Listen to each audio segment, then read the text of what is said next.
What's going on, friends? How we doing? So originally I was going to make all this content for some of our leaders that are going to camp with us this year as well, and because they're going to be split off into different teams. And so I was like, hey, let me give you some little things on how to make camp just a whole lot better.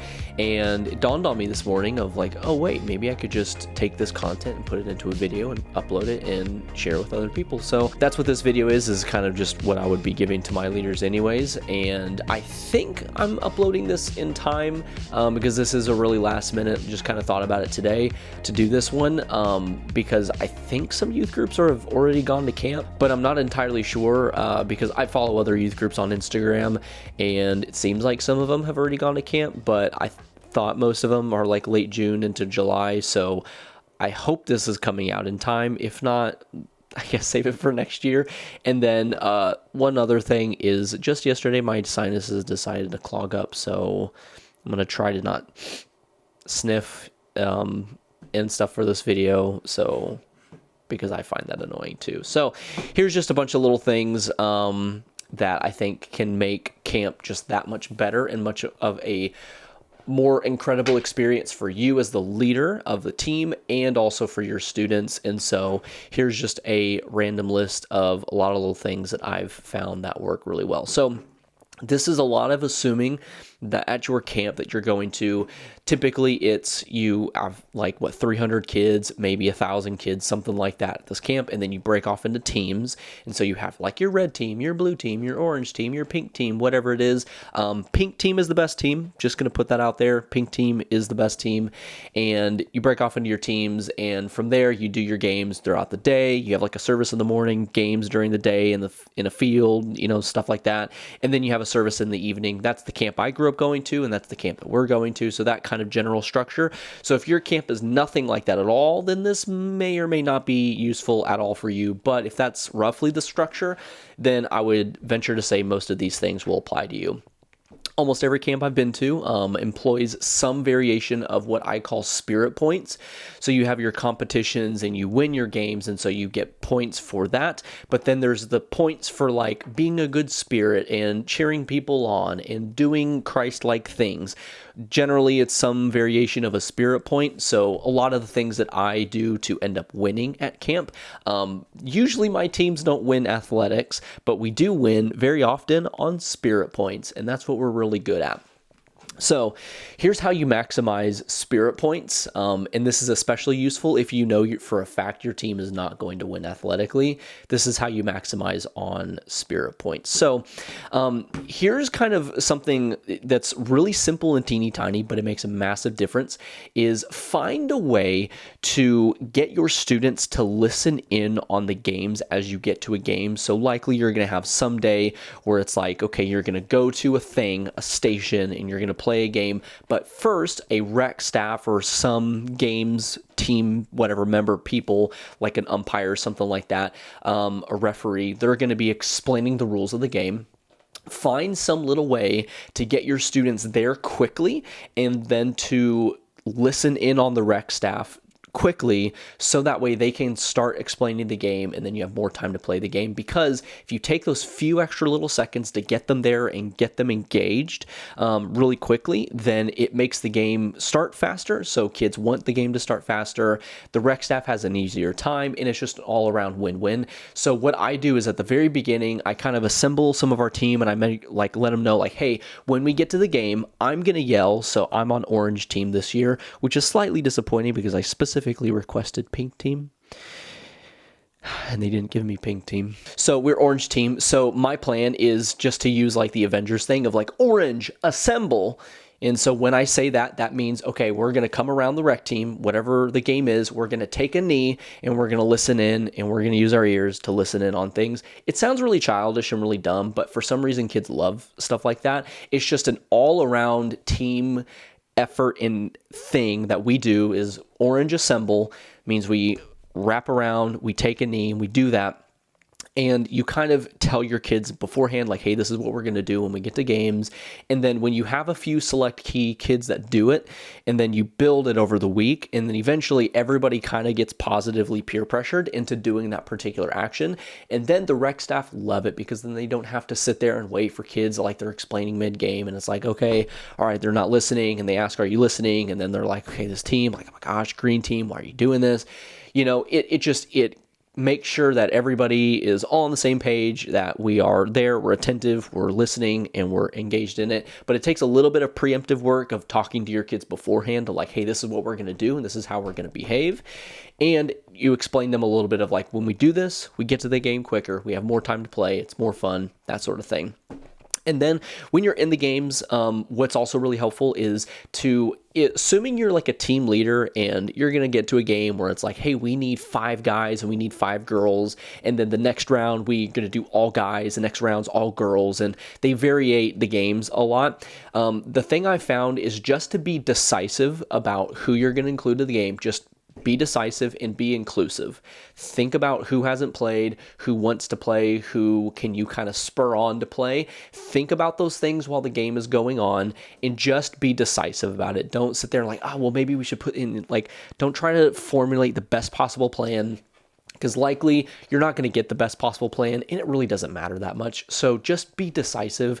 Once you've made a decision, here's our 5 guys. That's our 5 guys. We're going to go with it. And if somebody else is like, but I really want to play. Okay, next round. And then hold to that. Okay, next round. Hey, I said you're going to play, so you're going to go play. So just be decisive and be inclusive and think about that while the game is going on. And as well, while the game is going on, a great thing that you can do is employ your team to create chants.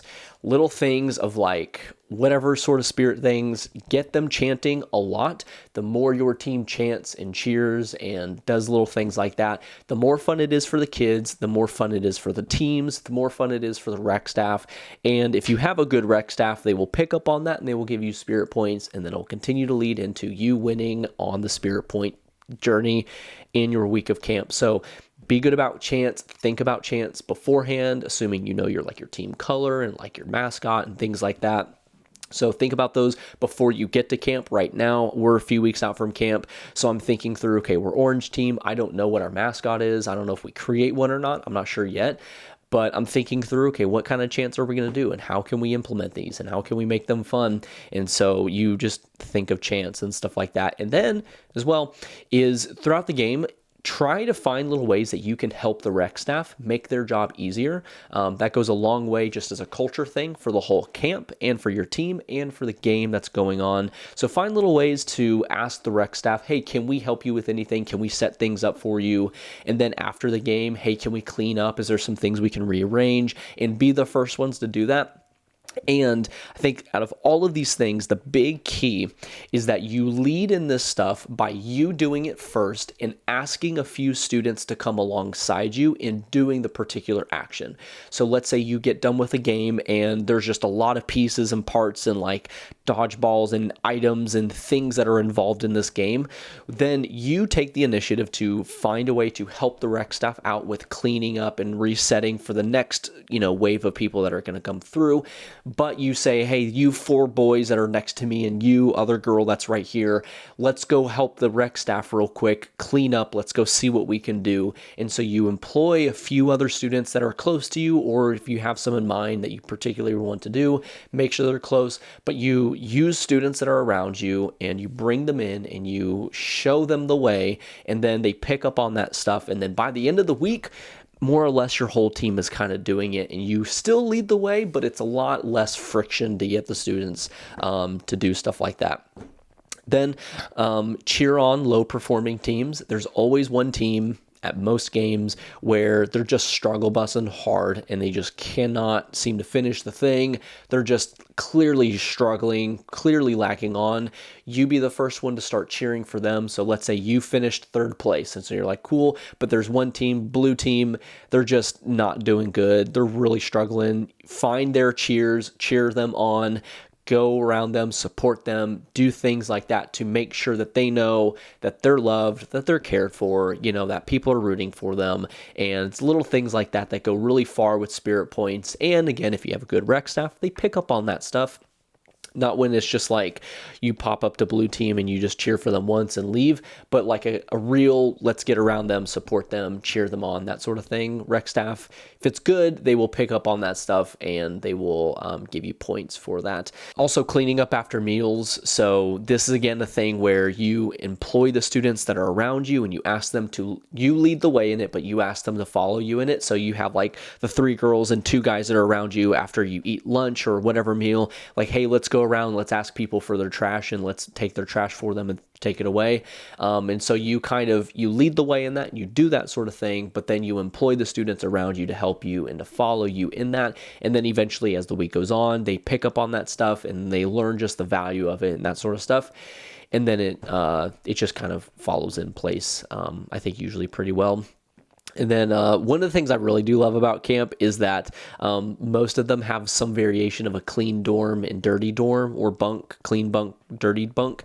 The one I grew up going to, if you won, so they would do it right after breakfast and before lunch. And if you won, like cleanest dorm or bunk, whatever, like your team did, then you get first in line to dinner or lunch. I forget which one it was, depending on the time of the day. But if you lose and you have the dirtiest one, then you get to clean the bathrooms during free time in the day.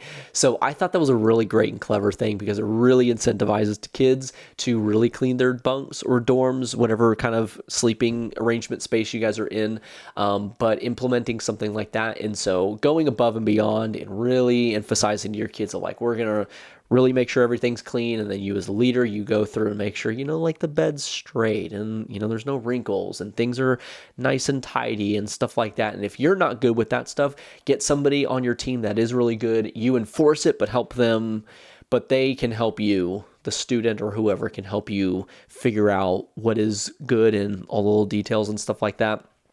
And then also make that fun. Make cleaning your bunks or your dorms fun. Make that stuff fun. Make it seem valuable and make it seem like it's worth it. I would say incentivize your students, but very likely that requires like bringing a lot of things with you, but I would just, incentivize them in some way of making it fun.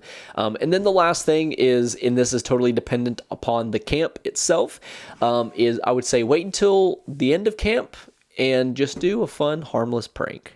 Because if you wait until the end of camp, then you potentially don't run the risk of some group of kids deciding they see one prank and they see another and they see a third, and then they're like, all right, let's go actually destroy people's personal property. It's like, let's not do that. So I tend to wait a little bit more towards the end of camp to do a harmless prank, because they're always funny. But then it kind of alleviates a little bit of the possibility of pranks going a little bit too far, because let's be honest, whatever you do in moderation, they will do in excess. So if you do a simple fun prank, the next prank will be, hey, let's go break everybody's phone in half. And it's like, hold on, let's not do that, buddy. So those are little things about camp that I do and that I've kind of walked in for the past quite a while to make camp just a better experience, because I think in doing these little things to make the camp experience better, I think they do make the camp experience just a whole lot better. It seems like more work and it seems like more boring stuff up front. But really, when you take the time to do the things like help people, ask for help, ask people if they can be helped. And I really think at the end of the day, it makes camp a better experience, because it just elevates the whole culture of the whole camp, and it makes everything just, it just makes it more fun. Because when it's like, oh, we got to clean this and do this, and we got to wait for people to listen, and we got to all those little things that create lag in the day, then it just makes the whole experience not quite as fun. So doing these little things creates less room for lag and slack, and creates less room for just the little annoyances of the day. And then ultimately people have a better time with it, and camp just turns out to be better. So hopefully these are some things that can help you out as you go to camp this year, assuming you are a team leader, even if you're not the team leader of your team. Maybe you're on Orange team and you're one of the one of the few adult leaders that are there, at least you can do some things to influence the culture and influence things in a positive way. And ultimately, it's influencing these students to be more like Jesus, because as much as it sounds weird to say these are things that Jesus would do, realistically, these are things that model Jesus's values. And so in a lot of ways, these are making you more like Jesus, because, these are the types of principles and values that Jesus would live by and that he did live by. So hopefully these things help, and I don't think I sniffled at all in this whole video, so that's A+ for me. I get a gold star. So have a great camp this year. Enjoy it. I know it's long and hard in some ways, late nights, early mornings, exhausting, but have fun with camp.